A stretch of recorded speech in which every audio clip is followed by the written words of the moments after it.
இனி summer holidays கண்ணு கால் GT ஹாலிடேஸ்க்கு பண்ணு. GT holidays, south India's #1 travel brand. திடீர்னு வந்து விஜயகாந்த் ஏஐல உள்ள வரது, அப்புறம் வந்து சிவகார்த்திகேயன் வந்து ஒரு கெஸ்ட் அப்பியரன்ஸ் பண்ணியிருக்கிறது, இந்த மாதிரியான செய்திகள் வரதுக்கு காரணம் என்னன்னா, லியோ படத்திற்கு இருந்த எதிர்பார்ப்பு கோட்டுக்கு கொஞ்சம் கம்மியா இருக்கு. 2025 தமிழ் புத்தாண்டுக்கு தளபதி 69 ரிலீஸ் பண்ணிடும். அதன் பிறகு முழு நேர அரசியல்வாதியாக +2 மாணவர்களுக்கு போன வாட்டி மாதிரியே இந்த மேடையில வந்து அரசியல் சம்பந்தமான ஒரு ஸ்பீச். இப்பவும் விஜய் வந்து முதல் தலைமுறை வாக்காளர்களை குறிவைக்கிறார். விஜய்க்கு எதிரி யாரோன்னு நினைச்சிட்டு இருப்போம். எதிரி மீன் வந்து திரையில இங்க பாத்தீங்கன்னா சூர்யா சம்பந்தப்பட்டவங்க தம்பியா தான் இருப்பாரு.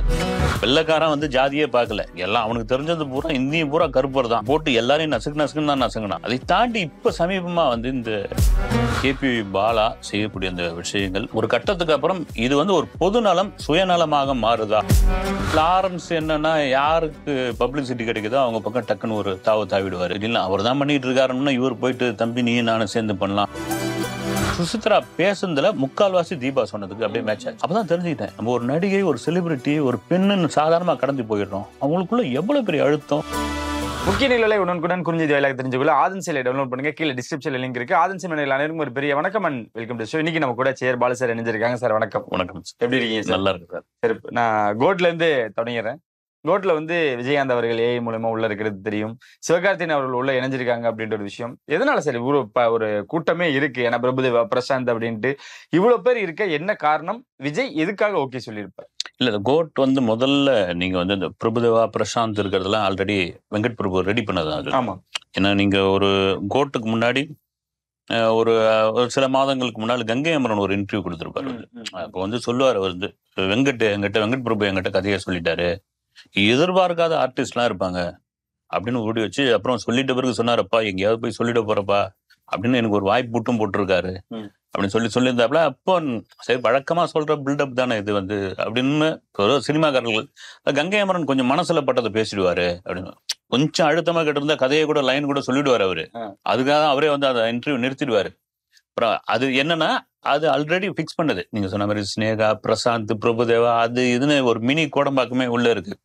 திடீர்னு வந்து விஜயகாந்த் ஏஐல உள்ள வரது, அப்புறம் வந்து சிவகார்த்திகேயன் வந்து ஒரு கேமியோ ரோலோ ஒரு கெஸ்ட் அப்பியரன்ஸோ பண்ணியிருக்கிறது, இந்த மாதிரியான செய்திகள் வரதுக்கு காரணம் என்னன்னா, லியோ படத்திற்கு இருந்த எதிர்பார்ப்பு கோட்டுக்கு கொஞ்சம் கம்மியா இருக்கு. நீங்க பாத்தீங்கன்னா தெரியும், லியோ டைம்ல நாமளே லியோன்னு காலையில ஒரு லியோ, மத்தியானம் ஒரு லியோ, சாயங்காலம் ஒரு லியோன்னு 1000 கோடின்னு இப்பவும் போட்டு நம்மள அடிச்சிட்டு இருக்காங்க. வந்து 1000 கோடி எங்க, அதுக்கு நம்ம தப்பு கிடையாது. எதிர்பார்க்கப்பட்ட ஒரு விஷயம். காரணம் வந்து விக்ரம்ன்ற ஒரு மாபெரும் ஹிட் படத்தை கொடுத்த லோகேஷ் கனகராஜ் லியோவை மறுபடியும் மாஸ்டருக்கு பிறகு விஜய் கூட சேர போறாருன்னா அது உண்மையிலே 1000 கோடியில வந்து கிளப்ல இணைய போதுன்னு எதிர்பார்த்தது தான். அது விஜய் ரசிகர்களே எதிர்பார்த்தாங்க.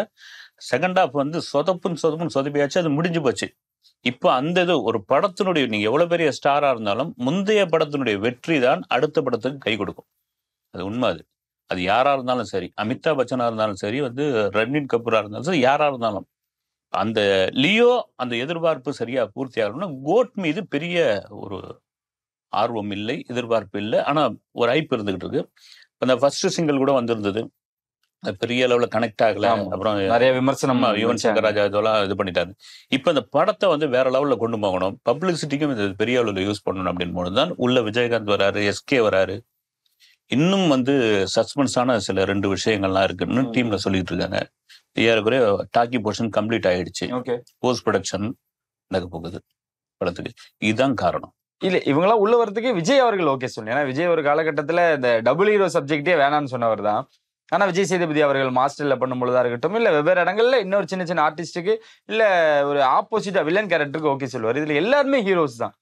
பிரசாந்த் இருக்காரு, பிரபுதேவா இருக்காரு, சிவகார்த்திகேயன் இருக்காரு, கேப்டன் அவர்களே மூலமா அப்படின்றப்போ அவர் ஓகே சொல்ல தயங்கி இருப்பாரா சார்? ஃபர்ஸ்ட் இல்ல உங்களுக்கு என்னன்னா, இப்ப நீங்க இப்ப பிரபுதேவா, பிரசாந்த் இவங்க எல்லாரும் எடுத்துக்கிட்டா கூட நீங்க விஜயை தான் மையப்படுத்தி நிக்க முடியும். இப்ப விஜய்க்கு இணையானவங்க கிடையாது இப்போ காலகட்டத்துல. ஒரு காலத்துல இருந்திருக்கலாம் அவங்க.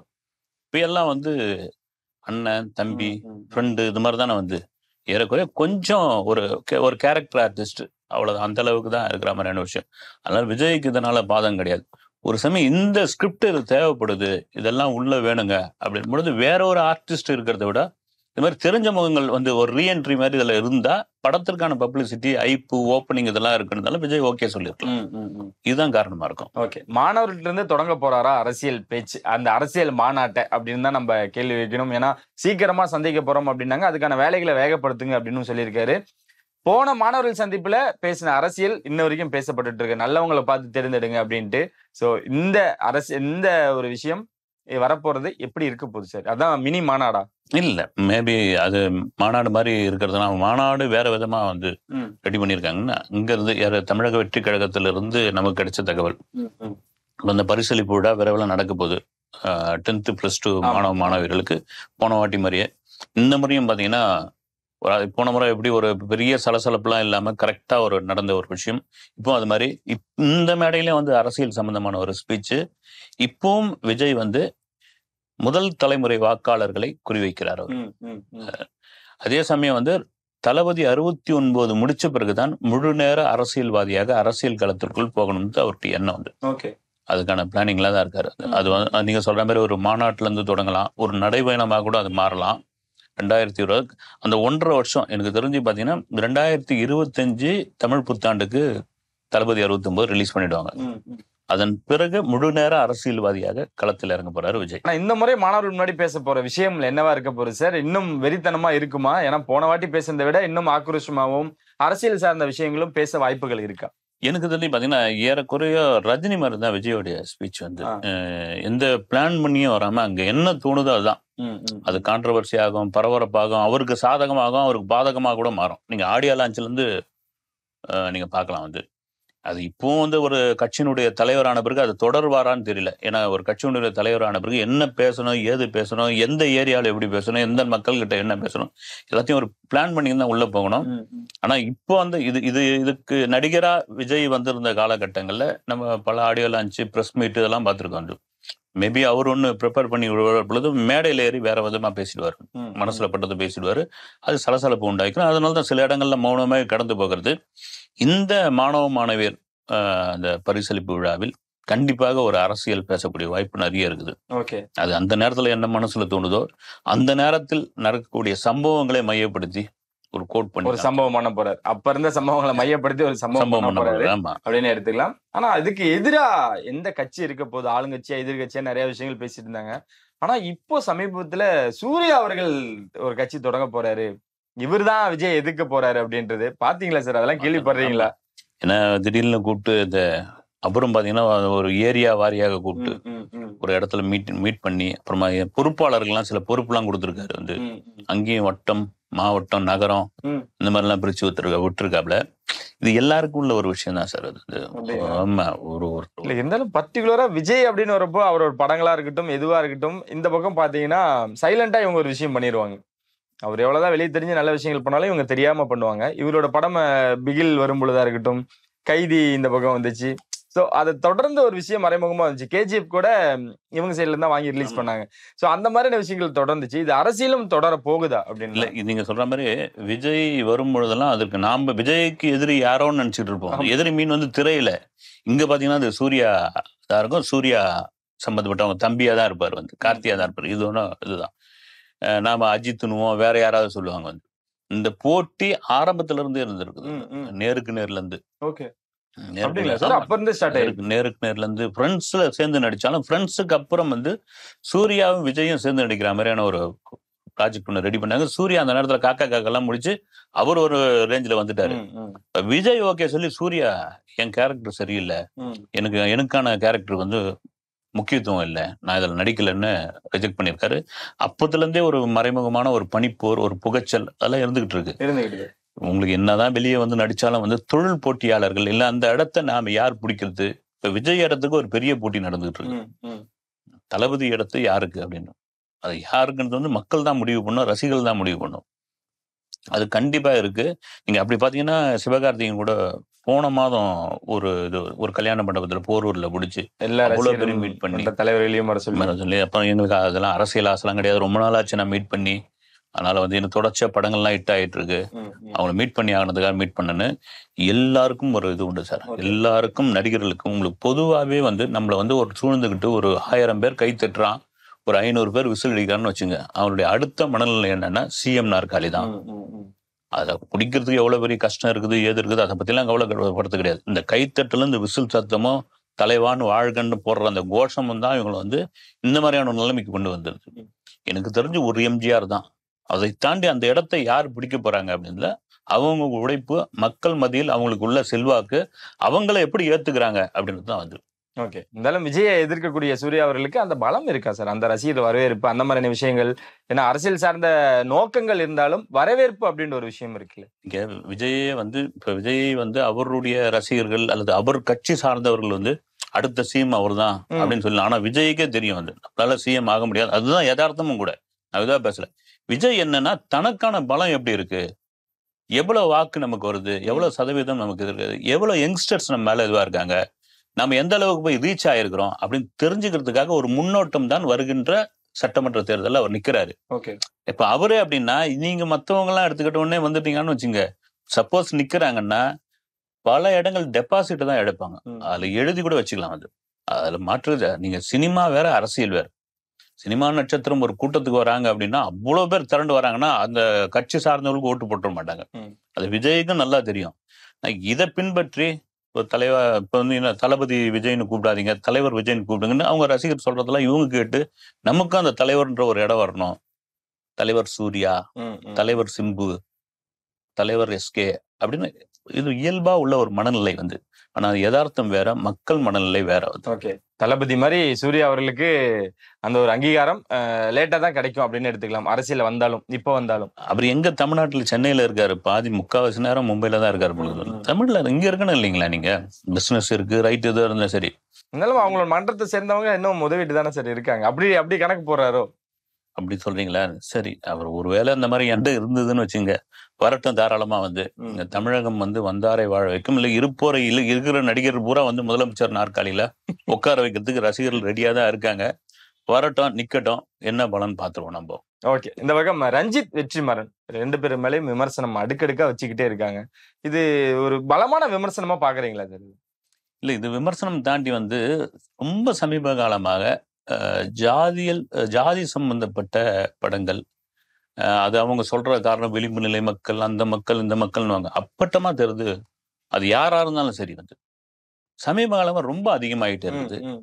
ஒரு காலத்துல வந்து எல்லாரும் வந்து நீங்க சொல்ற வந்து வெள்ளைக்காரன் வந்து ஜாதியே பார்க்கல.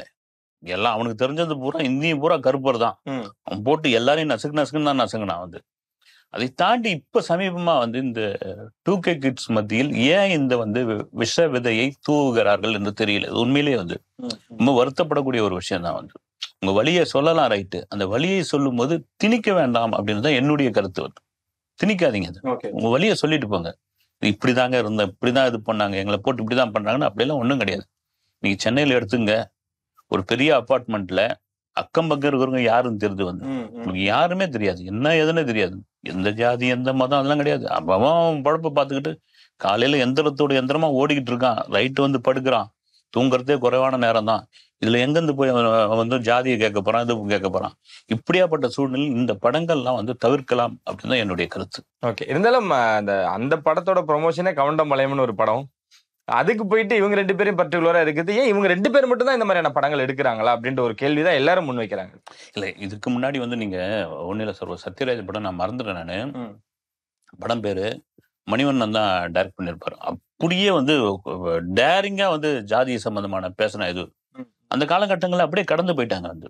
உங்களுக்கு வந்து டைட்டில் அப்படிதான் வச்சாங்க வந்து. அதுக்கப்புறம் டைட்டிலுக்கு ஒரு எதிர்ப்பு. எனக்கு தெரிஞ்சு பெருமாண்டியில் இருந்து தொடங்கப்பட்ட ஒரு விஷயம் தான்.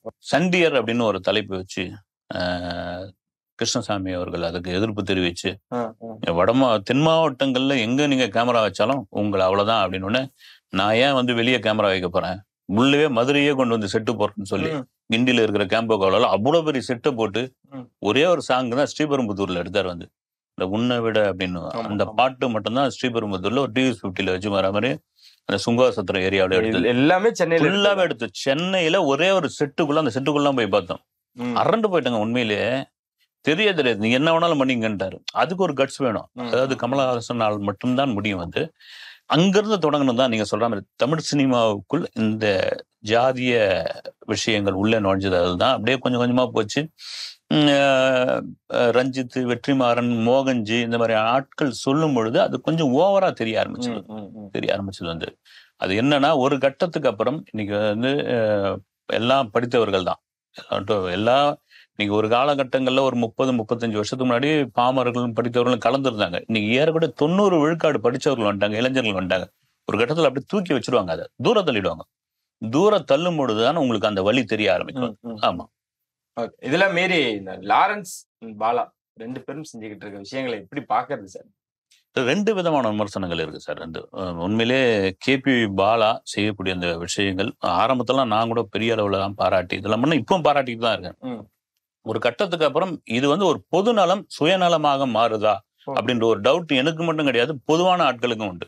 எப்படி எதை வச்சுன்னா இப்ப திடீர்னு வந்து லாரன்ஸ் இருக்கிற மேடையில வந்து பாலா இருக்காரு. தம்பி என்ன கேட்கணும்னு நினைச்சேன் என்ன அப்படின்னா, உங்ககிட்ட ஒண்ணு கேட்கணும், என்ன கேட்கணும் சொல்லு அப்படின்றாரு. இது செட்டப் தான், அது பேசி வச்சுக்கணும் தான், இந்த மேடை சுவாரஸ்யத்துக்காக. இல்லைன்னா உங்க தயாரிப்புலயோ உங்க டைரக்ஷன்ல நான் நடிக்கணும், நான் ஹீரோ ஆகணும். ஓகேடா தம்பி, உனக்காக நான் ஹீரோ ஆக்கிறேன். ராகவேந்திரா ப்ரொடக்ஷன்ல. சரி, எதுக்கு ஹீரோ ஆகுன்ற? இல்ல அப்போ கோடியா சம்பளம் வாங்கலாம், இன்னும் கோடியில வந்து நான் நன்கொடை இது நல்லது பண்ணலாம் அப்படின்ற ஒரு விஷயம் வரும்பொழுதுதான், இந்த நோக்கத்துக்காக தான் நீங்க வந்திருக்கீங்களா? அதுக்கு ஒரு உதாரணம் சொல்லணும்னா, நாயகன் ஒரு படம். அந்த நாயகன்ல இப்போ ஒரு சில வருடங்களுக்கு முன்னாடி வந்த ஒரு படம். அந்த படம் வந்து ஒரு ஸ்டில் எல்லாம் கொடுத்துருந்தாங்க, இப்போ புகைப்படங்கள்லாம் யாரையாது அப்படின்ற மாதிரி எல்லாம் இருந்தது. அப்புறம் அந்த ஷோ போட்டாங்க. ஷோ போட்ட உடனே ஓப்பனிங் சாங்கு ஒருத்தர் வந்து ஒரு 4 அடி உயரத்துல இருந்தாக்கா அள்ளிக்கூடு, இல்லைன்னா சொல்லிப்புடு, அண்ணன் வழி தனி வழிடா அப்படின்னு ஒரு ஓப்பனிங் சாங்ல பத்திரிகையாளர் காட்சியில விசில் அடிச்சு இது என்ன சொல்றது கிரிஞ்சு பண்ணிக்கிட்டு இதெல்லாம் பண்ணிட்டு இருந்தப்போ இதெல்லாம் முடிஞ்ச பிறகு அவரு பத்திரிகையாளர் சந்திப்பு முடிஞ்சு ஒவ்வொருத்தரா மீட் பண்ணும்போது பேசிட்டு இருந்தாரு. என்னங்க வந்து கோமாளித்தனமா நடிச்சிருக்கீங்கன்னு. இல்ல பிளான் பண்ணி தானே கோமாளித்தனமா நடிச்சேன். எனக்கு வந்து அரசியலுக்குள்ள வரணும்னு ஆசை, எனக்கு வந்து இதை வச்சு நான் மக்களுக்கு ஏதாவது பண்ணணும்னு ஆசை. குறிப்பா நான் வந்து ஒரு ரேஞ்சை பிடிக்கணும்னா என் உருவத்துக்கு என் தோற்றத்துக்கு நான் வந்து விஜய் மாதிரியா, ரஜினி மாதிரியா, அஜித் மாதிரியா பண்ண முடியாது. அதுக்கு நெகட்டிவா பண்ணும்போது தான் எனக்கு வந்து இந்த மாதிரியான உங்க மாதிரி இப்ப நெகட்டிவ் விமர்சனங்கள் வருது, இதுவாகுது, என்ன வேற ஒரு தளத்துக்கு கொண்டு போயிடும். இதை நான் பயன்படுத்திக்கிறேன்னு சொல்லி அது பிறகு நல்லதெல்லாம் பண்ணாரு. வேற யாரும் இல்ல, மறைந்த ஜே.கே. ரித்திஷ் அவர் நடிச்ச படம் தான். அதுக்கப்புறம் வந்து எல்கேஜி இல்லையா, எல்கேஜி எல்லாம் பயங்கரமா வச்சு இது பண்ணிருப்பாங்க. அது இதுதான் இப்போ வந்து கேபி பாலா கையாளுகிறாரோ, இந்த சூட்சமத்தை தான் இவர் வேற விதமா கையாளுகிறாருன்ற ஒரு டவுட் பொதுவானவர்களுக்கு ஏற்பட்டிருக்கு. இது பொதுவா லாரன்ஸ் என்னன்னா, யாருக்கு பப்ளிசிட்டி கிடைக்குதோ அவங்க பக்கம் டக்குன்னு ஒரு தாவிடுவாரு. திடீர்னு அவர் தான் பண்ணிட்டு இருக்காருன்னா இவர் போயிட்டு தம்பி நீ நானும் சேர்ந்து பண்ணலாம், ஆட்டோ கொடுக்கலாம், டிராக்டர் கொடுக்கலான்னு பண்ணிட்டு இருக்காரு. ஓகே, நீங்க என்ன பொறுத்த வரைக்கும் எல்லா பொதுநலத்திலும் ஒரு துளியாவது ஒரு சுயநலம் கண்டிப்பாக உண்டு. ஓகே, அல்ல மாற்று பாலாவுக்கு நடிகர் ஆகணும் அப்படின்ற ஒரு விஷயங்கள். இந்த பக்கம் பார்த்தீங்கன்னா லாரன்ஸ் பண்ணக்கூடிய விஷயங்கள் இதுவும் அரசியலுக்கான ஒரு விதையா சிலர் அதையும் விமர்சனம் வைக்கிறாங்க. இருக்க வாய்ப்புகள் இருக்குங்க. அவர் அரசியலுக்குள்ள வரப்போறாங்க. இவ்வளவு அரசியல் தாங்க, எவ்வளவு நடிகர்கள் அப்படின்ற நடிகர்கள் தான் தாங்க. அவரோரு யார் வேணாலும் வரலாம் சார், நீங்க கூட வரலாம், நான் கூட வரலாம், ரைட். அது வந்து விமர்சனம் பண்ணல, ரைட். ஆனா அவரு லாரன்ஸ் எந்த இடத்துலயும் நான் அரசியலுக்குள்ள வர போறேன் அப்படின்ற மாதிரி ஸ்பீச் கொடுத்ததா, இன்டர்வியூ கொடுத்ததா எனக்கு தெரியல. இந்த செயல்பாடுகளை வச்சு பார்க்கும்போது தெரியுது. அவர் ஆரம்பத்துல இருந்தே பண்ணிட்டு இருந்தார். அசோக் நகர்ல ஒரு சின்ன வீட்டுல குழந்தைகளை வச்சுக்கிட்டு சொல்றது ரொம்ப வருடங்களுக்கு முன்னாடி. அப்போ மௌன ரவி பிஆர்ஓ தான், பிரிண்ட் மீடியா இருந்த காலகட்டங்கள்ல கூட்டும் போவாரு. ரொம்ப இதுவா இருக்கும், அது சிரமப்பட்டு அதன் பிறகு ஒரு தொலைக்காட்சியில் ஒரு ப்ரோக்ராம் பண்ணி அந்த ப்ரோக்ராம் பெரிய ஹிட் ஆகி ஒரு பெரிய வருமானம் கண்டிப்பா வந்திருக்கும், கோடிகள் வந்து. அதுக்கப்புறம் பெரிய அளவுல பண்ண ஆரம்பிச்சாரு. அதுல நிறைய விமர்சனங்களும் வந்தது. ஒரு மேடையிலேயே சிம்புவே சொன்னார் வந்து, ஜல்லிக்கட்டு சமயத்துல வந்து மாஸ்டர் என்கிட்ட ஒரு 50,000 ரூபாய் கேட்டாரு, திரும்ப அதை கேட்டுக்கிட்டே இருந்தாருன்னு ஓப்பனா உடைச்சு விட்டாரு. அதுக்கப்புறம் வந்து இடையில ஒரு நாள் ஒரு அறிக்கை கொடுத்திருந்தாரு, தயவுசெய்து யாரும் பணம் எனக்கு அனுப்பாதீங்க, பக்கத்துல இருக்கிற அனாதை இல்லத்துக்கோ அல்லது இதுக்கோ நீங்க முதியோர் இல்லத்துக்கு நீங்க கொடுத்துருங்கன்னு சொல்லியிருந்தாவில. இப்படி இருக்கிறவருக்கு அரசியல் ஆசை வந்திருக்குது அப்படின்போது அது எந்த விதத்திலும் தெரியல. வரட்டும், ஓகே. எந்த மாதிரியான அரசியலை கொண்டு போக போறான்னு தெரியல. மேபி இருந்ததுன்னா, நான் எனக்கு தெரிஞ்சு பார்த்தா இல்ல, ஓகே ஒரு நல்லது பண்றாங்க, அதை திரும்ப அதை விமர்சனம் பண்ற. இப்ப கூட பாத்தீங்கன்னா இந்த பிரசாத் லேப்ல ஒரு டிராக்டர் ஒரு 10 பேருக்கு வாங்கி கொடுத்திருக்காரு, ரைட். அதுல இவரும் இணைஞ்சிருக்காரு, சூர்யா இணைஞ்சிருக்காரு. இப்ப கேபி பாலா மேலே என்ன ஒரு குற்றச்சாட்டு நான் சொல்ல, பொதுவா வைக்கப்படக்கூடிய ஒரு விமர்சனம் என்னன்னா, இவர் இவ்வளவு காசு செலவு பண்றாரு, இந்த காசு எங்க இருந்து வருது? அவரே சொல்றாரு, நான் ஒரு ப்ரோக்ராமுக்கு போவோம், ஒரு கல்லூரி விழாவுக்கு போவேன், அங்க ஒரு 30,000 ரூபாய் கொடுப்பாங்க, 40,000 ரூபாய் கொடுப்பாங்க. அது இப்பெல்லாம் நண்பர்கள்லாம் சேர்ந்து அது 1 லட்சமா கேளு, 1.5 லட்சமா கேளுன்றாங்க. அந்த 1 லட்சம் 1.5 லட்சத்தை கூட நான் வந்து சம்பந்தப்பட்ட அந்த தொண்டு நிறுவனங்களுக்கு முடியாதவர்களுக்கு நேரடியா கொடுத்துருங்கன்னு சொல்றாப்புல. நான் இவ்வளவு பண்றீங்களா, உங்களுக்கு எங்க இருந்து காசு வருது, யாரோட பிளாக் மணி அப்படின்ற மாதிரி பொதுவான கேள்வி இருக்குது. இந்த ஆந்திராவில் ஒருத்தர் யூடியூப் இருக்காரு, அர்ஷா சாய். ஆமா, அர்ஷா சாய் மாதிரி ஆகிறதுக்கு இவர் விருப்பப்படுறாரா அப்படின்ற மாதிரி பிரச்சனைகள் இருக்குது. எனக்கு ரொம்ப மகிழ்ச்சியான ஒரு விஷயம் என்னன்னா, கேபி பாலா மேல 1000 விமர்சனம் இருந்தா கூட அவர் சென்னையில இருந்து இறங்கி பல்லாவரம் பக்கத்துல இருக்க அனகாபுத்தூர்ல தான் நான் வந்து எதுவுமே இல்லாம தங்கினேன். அப்ப எதுவுமே கையில காசு இல்லை, எதுவும் இல்லை. ஒரு ஆயா வந்து இட்லி சுட்டுட்டு இருப்பாங்க. ஒரு 5 இட்லி கொடுங்க அப்படின்னா, வா ராஜா உட்காரு. மத்தியானம் வந்து ஒரு அம்மா எனக்கு சாப்பாடு கொடுப்பாங்க. நைட்டு வா கண்ணு ஒன்று இது பண்ணுவாங்க. இந்த மிக்ஜாம் புயல் வந்தப்போ அந்த பகுதி பெரிய அளவில் பாதிச்ச போது ஒரு 2 லட்சம் ரூபாய் ஏதோ ப்ரோக்ராமுக்கு கிடைச்சதுன்னு சொல்லி ஒரு 2,000 ரூபாய் கவர்ல போட்டு அந்த மக்களுக்கு போய் ரொம்ப இதுவான மக்களுக்கு கொடுத்தாப்புல. இதெல்லாம் ஒரு பெரிய மனசு வேணும் அப்படின்னு. இந்த மனசு வேற விதமாக மாறிவிடக்கூடாது என்பது பொதுவான பொதுமக்களுடைய கருத்து. இளையராஜா அவர்கள் நேற்று ஒரு வீடியோ ஒன்று போட்டிருந்தாங்க. சிம்பனி ஒன்று நான் எழுதி முடிச்சிட்டேன், யார் என்ன பேசுறாங்கன்னு எனக்கு கவலையே கிடையாது அப்படின்றத ஒரு பதிலடி மாதிரி ஒன்று கொடுத்திருந்தாரு. இதுதான் இளையராஜா அவர்களா சார்? இல்லை, இளையராஜா தான். ரீப்ளேஸ்மெண்ட் கிடையாது. கிடையாது. வந்து இன்னைக்கு அவருடைய இசையை வந்து 2K கிட்ஸ் விரும்பல அப்படின்னா, இன்னைக்கு அனிருத் டாப்ல இருக்காரு அப்படின்னா அது காலத்துடைய மாற்றம் தான். அவர் வந்த காலகட்டங்கள்ல வந்து MSV அப்புறம் வந்து KB மகாதேவன் எல்லாம் பிரபலமாக இருந்தாருன்னா, அப்ப இளையராஜா அன்னக்கிளியில அப்ப இருந்த 80 கிட்ஸ் வந்து கொண்டாடினாங்க. அவ்வளவு சூழ்நிலை மாறிக்கிட்டே இருக்கும். பொதுவா அந்த காப்பி ரைட் பிரச்சனை வரும்பொழுதுதான் அவருக்கு தொடர்ச்சியான அந்த விமர்சனங்கள் இருந்தது. அந்த விமர்சனத்தை கூட அவர் வந்து பதிலா சொல்லாம, இப்ப நான் பாருங்க சிம்பனி பண்ணியிருக்கேன், சிம்பனிக்கும் திரை இசைக்கும் சம்பந்தமே கிடையாது, இது அவ்வளோ யூனிக்கான ஒரு விஷயம், அது பண்றதுக்கே தனி திறமை வேணும், நான் இன்னைக்கும் இளையராஜா அப்படின்ற ப்ரூவ் பண்றதுக்காக தான் இந்த சிம்பனியை பண்ணியிருக்காருன்னு தோணுது. நீங்க என்ன வேணா என்னை பத்தி பேசிக்கிங்க, அதை பத்தி நான் பேசிக்கிறதுக்கு எனக்கு பாக்குறதுக்கு எனக்கு நேரம் இல்லை அப்படின்றத எவ்வளவு நாசுக்கான ஒரு அடியா அடிச்சிருக்காரு வந்து. அது உண்மைதான். அது ஒரு விதத்துல வந்து அதே சமயம் வந்து இளையராஜா மீது உள்ள அந்த என்ன சொல்றது வந்து சிலது விட்டு கொடுக்காதது, ஒரு கர்வம், நான் தான் இன்னும் லைம் லைட்ல இருக்கிறேன் அப்படின்ற ஒரு புரிதல்லாம் இருக்கு இல்லைங்களா, அதுல இருந்து இறங்கி வந்துதான் ஆகணும். நீங்க வந்து இசையே வேற விதமா மாறி போயிடுச்சு உங்களுக்கு.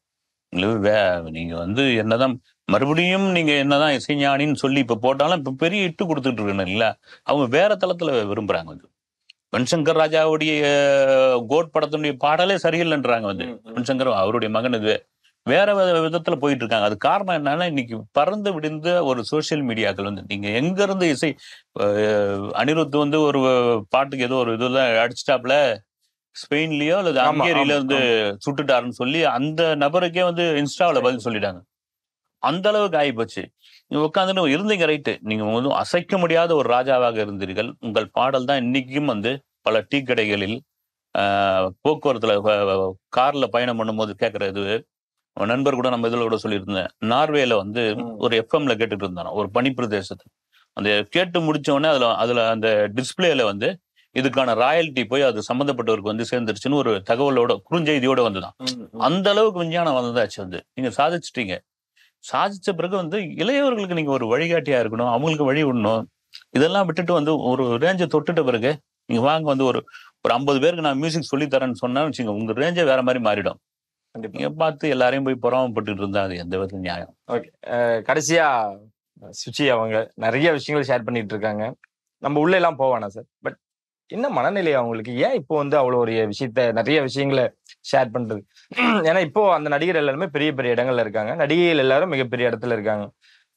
அவங்களுக்கு நடந்திருக்கோ நடக்கலையோ அது அப்பாற்பட்ட விஷயம். இப்ப ஏன் அவங்க சொல்லணும்? என்ன மனநிலையில அவங்க இருக்காங்க?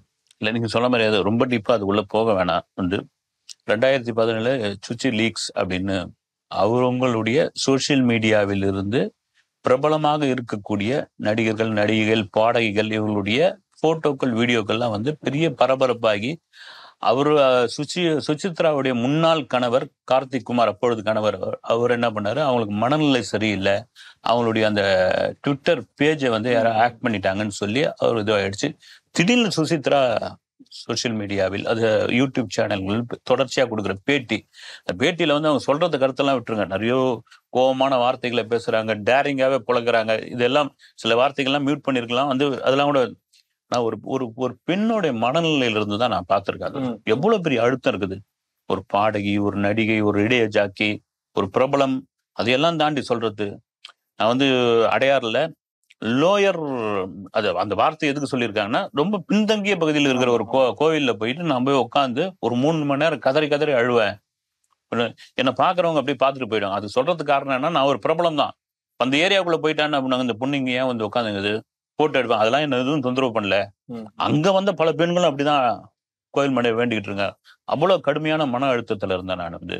அந்த மன அழுத்தத்துக்கெல்லாம் காரணம் சில நடிகர்கள் தான் அப்படின்னு பேரை சொல்லியிருந்தேன். சில நடிகர்கள் தான். இதை பார்க்கும்போது ரொம்ப ஒரு வேதனையான, எனக்கு அப்படியே ஒரு, நான் கூட இதுல பேசியிருந்தேன், இந்த இடத்துல நம்ம சேனல்ல நான் பதிவு பண்ண விரும்புறேன். 2002 அப்போ நான் ஒரு பிரபலமான வாரப்பத்திரிகையில் இருந்தபோது ஏதாவது எக்ஸ்க்ளூசிவான மேட்டர்கள் வந்து கவர் ஸ்டோரி மாதிரியான ஒரு விஷயங்கள், ஏதாவது சினிமா சம்பந்தப்பட்டது இதெல்லாம் கொடுங்க. ஜெயக்குமாரின்னு ஒரு நடிகை கூட நான் தான் ஒரு பெருங்குடி பகுதியில ஒரு குடிசை பகுதியில வந்து ரொம்ப இதுவா இருந்தாங்க, ஒரு நாய்களோடு படுத்திருந்தாங்க. நான் செய்தி எழுதி அப்புறம் நடிகர் சங்கம் அவங்களுக்கு, அவங்க பொண்ணுலாம் வந்து பெங்களூர்ல இருந்து வந்து அவங்களை கூட்டு போயிட்டாங்க. இப்ப கூட அவங்களுக்கு இடையில உடம்பு சரியில்லாம சுகாதாரத்துறை அமைச்சர் மா சுப்பிரமணியம் வந்து ஒரு நல்ல வைத்தியெல்லாம் பார்த்து அனுப்பிச்சு வச்சாரு அவங்களுக்கு. ஒன்று அது மாதிரியான ஒரு விஷயம் இருக்கும்போது, அப்போ நம்ம மலையாள சினிமா ரிப்போர்ட்டர் கிருஷ்ணன் குட்டி அவர் என்ன சொன்னாரு, கேரளாவில் முந்தானம் முடிச்ச தீபா வந்து கன்னியாஸ்திரி ஆயிட்டாங்க. ஆனா எந்த இடம், எர்ணாகுளம் பக்கத்துல எதுன்னு கம்ப்ளீட்டா தெரியலன்னு பெரிய அது ஒரு பெரிய பரபரப்பான செய்திட்டு நானும் எவ்வளவு கிராஸ் செக் பண்ணி பாக்குறேன். அவராலையும் விசாரிக்க முடியல. ஏரியா மட்டும் சொல்லிட்டாரு, ஆனா ஒரு பகுதியை சொல்லிட்டாரு. எர்ணாகுளம் பக்கத்துல ஒரு சின்ன கிளம்பி போயிடுவேன்ட்டு கிளம்பி போயாச்சு. ஒரு அசர் துணிச்சல்ல கண்டுபிடிச்சு உள்ள போனா அவங்க ஃபேமிலியோட உட்காந்துருக்காங்க. ஒரு 2 பசங்க, கணவன் எல்லாரும் உட்காந்துருக்காங்க. பார்த்துட்டு இதுவாகி போச்சு. அப்புறம் வந்த விஷயத்த சொல்ல ஆரம்பிச்சேன். இது மாதிரி இதுக்காக தான் வந்தேன்னு. அப்படி ஒரு மனநிலைக்கு நான் வந்தது உண்மை. என்னன்னா, அப்ப அந்த சமயத்துல வந்து இந்த கிறிஸ்துவ மதத்துல இந்த ஊழியம் பண்றதுன்னு சர்வீஸ் பண்றதுவங்க இல்லைங்களா, இப்போ நான் அதை பண்ணிட்டு இருக்கேன். போயிட்டு இந்த பைபிள் படிக்கிறது, அப்புறம் ஹாஸ்பிட்டல்ல போய் சேவை பண்றது, தேவாலயங்களுக்கு போயிட்டு வந்து இந்த பிரார்த்தனைக்கான கூட்டங்களை கலந்துக்கிறது, இதெல்லாம் பண்ணிக்கிட்டு இருக்கேன். நான் வந்து ஒரு சைல்டு ஆர்டிஸ்டா கேரள சினிமாவில் உன்னி மேரியாக அறிமுகமாகும் பொழுது இருந்த மனநிலை, நான் தமிழ் சினிமாவுக்குள் தீபாவாக வந்த பிறகு ரோசாபூர் ரவிக்காரி, முந்தான முடிச்சு, டிக் டிக் டிக் இந்த படங்கள்லாம் வந்து என்ன ஒரு ஆபாச நடிகையாக காட்ட ஆரம்பிச்சாங்க. அதன் பிறகு எனக்கு ஏற்பட்ட வலியை உங்களிடம் நான் ஆஃப் த ரெக்கார்டா சொல்றேன். நீங்க எங்கேயும் பதிவு பண்ணாதீங்க. நீங்க ஒரு பிரதரா, என்னுடைய மகனா, ஏதோ ஒரு வடிவத்துல நீங்க இருக்கீங்க. இவ்வளவு தூரம் கடந்து வந்துட்டீங்க, நீங்க தெரிஞ்சுக்கிறதுக்கான அந்த தீபா பேசுனதுல சுசித்ரா பேசுனதுல முக்கால்வாசி தீபா சொன்னதுக்கு அப்படியே மேட்ச் ஆச்சு. அப்பதான் தெரிஞ்சுக்கிட்டேன், நம்ம ஒரு நடிகை, ஒரு செலிபிரிட்டி, ஒரு பெண்ணுன்னு சாதாரணமா கடந்து போயிடுறோம். அவங்களுக்குள்ள எவ்வளவு பெரிய அழுத்தம், எவ்வளவு பெரிய வேதனை, எவ்வளவு பேர் வந்து முகங்கள் வந்து அவங்க முன்னாடி வந்து நின்று இருக்குது. பீக்ல இருக்கிறப்ப போயிட்டாங்க அவங்க. தீபா பீக்ல இருக்கிற பொழுதே கிளம்பியாச்சு கேரளாவுக்கு. போடா நீங்களாவது உங்க சினிமா ஆகுது. அந்த கோவம் தான். அந்த இடத்துல தான் நான் வந்து சுசித்ராவை பாக்குறேன். நிறைய விஷயங்கள் வந்துகிட்டே இருக்கு. கண்டிப்பா அதை பத்தியும் பேசுவோம் சார். ரொம்ப நன்றி சார். நிறைய விஷயங்கள் நம்ம பேசியிருக்கோம். இன்னும் நிச்சயம் உங்களை சந்திக்கும் வரை உங்களை விடுபடுறேன்.